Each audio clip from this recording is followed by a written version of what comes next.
AP శాసనసభలో తిరుమల లడ్డు ప్రసాదంపై చర్చ జరుగుతుంది. లైవ్ లో చూద్దాం. ఇప్పుడు ఈ సభలోనే ఒక చర్చ జరిగింది అధ్యక్ష. ఏదైతే అయిపోయింది అధ్యక్ష. నలుగురు సభ్యుల సమయం మీరు ఆల్రెడీ మింగేశారు నరేంద్ర కుమార్ గారు. నేను అధ్యక్ష మీరు సబ్జెక్ట్ మీద మాట్లాడమన్నారు, నేను దాని మీద సబ్జెక్ట్ మాట్లాడాలని ఉంటుంది సార్. అయిపోయింది అధ్యక్ష.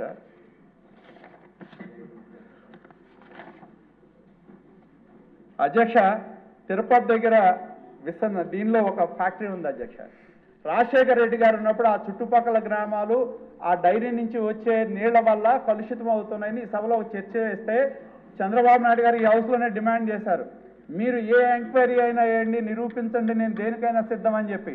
చివరికి నిరూపణ చేసింది లేదు అధ్యక్ష. ఉమ్మడి రాష్ట్రంలో మరి హెరిటేజ్ రాష్ట్ర విభజన సందర్భంగా ఆందోళన జరిగింది సార్. ఒక్క నిమిషం అయిపోయింది సార్. విభజన జరిగితే కేసీఆర్ గారు ఏం పిలిపించారు అధ్యక్ష, హెరిటేజ్ పాలు తాగద్దన్నారు అధ్యక్ష. ఇవాళ వైకాపా ఏం కుట్ర చేస్తా ఉంది, సంబంధం లేని ఇంద్రాపూర్ని హెరిటేజ్కి తీసుకొచ్చి కలిపి దాన్ని తీసుకెళ్లి టీటీడీకి కలిపి 33 సంవత్సరాల ఆ కుటుంబం కష్టపడి నిర్మించిన బ్రాండ్ ఇమేజ్ని దెబ్బతీసే కుట్ర వైకాపా నాయకులు చేస్తా ఉన్నారు అధ్యక్ష. ఇది చాలా దుర్మార్గం అధ్యక్ష. ఎందుకంటే మీలాగా అధికారం ప్రజలు పాలించమని వస్తే ఆ అధికారాన్ని అడ్డం పెట్టుకొని సొంత కంపెనీలకి కావాల్సిన వాళ్ళకి దోచిపెట్టే పాలన మీది. మేం ప్రజల కోసం పనిచేసే నాయకుడు మా నాయకుడు చంద్రబాబు నాయుడు గారు అధ్యక్ష. అధ్యక్ష నేను చివరిగా కోరేది ఒకటే, ప్రభుత్వాన్ని ఏదైతే సిట్టు దర్యాప్తులో అధ్యక్ష పూర్తి స్థాయిలో విచారణ జరగలేదని చెప్పి తెలుస్తా ఉంది. ఎందుకంటే అధ్యక్ష సిట్ రిపోర్ట్లో ఒక కీలకమైన అంశం ఉంది అధ్యక్ష. ఏదైతే వైష్ణవికి డైరీకి సంబంధించిన హవాలా డబ్బులు 12.5 కోట్లు విజయవాడ వచ్చినాయి అధ్యక్ష, చెన్నైకి 7.5 కోట్లు వచ్చినాయి అధ్యక్ష హవాలా డబ్బులు.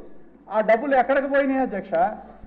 తాడేపల్లి ప్యాలెస్కి వెళ్ళినాయా, లేకపోతే ఆనాడున్న పాలకుల్లో చుట్టూ ఉన్న బినామీలకు వెళ్ళినాయా? తేడాలుగా అధ్యక్ష. కేవలం అధికారులని బాధ్యులను చేసి ఎవరైతే ఆనాడు ట్రస్ట్ బోర్డులో చైర్మన్లుగా ఉన్న వ్యక్తులు ఈ యొక్క కల్తీ లడ్డుకి ప్రధాన భూమిక పోషించారో వాళ్ళ గురించి ఎక్కడా సిట్లో ప్రస్తావన లేదు అధ్యక్ష. కాబట్టి దీని మీద ప్రభుత్వాన్ని నేను కోరుతా ఉన్నా, మంత్రి గారిని కోరుతా ఉన్నా అధ్యక్ష. నేను ఒక ఎంక్వైరీని, సమర్థవంతమైన ఎంక్వైరీ ఏదైతే సింగిల్ మ్యాన్ కమిషన్ అన్నారో, సింగిల్ మ్యాన్ కమిషన్ అయ్యగానే మళ్ళీ హైకోర్టులో సుప్రీంకోర్టులో కేసులు పడతాయి అధ్యక్ష.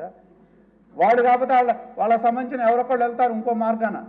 ఎందుకు మీకు భయం అంటున్నా? విచారణ ఎదుర్కోవటం లేదు. ఎదుర్కొనే మీకు తప్పు చేయకపోతే విచారణ ఎదుర్కొనే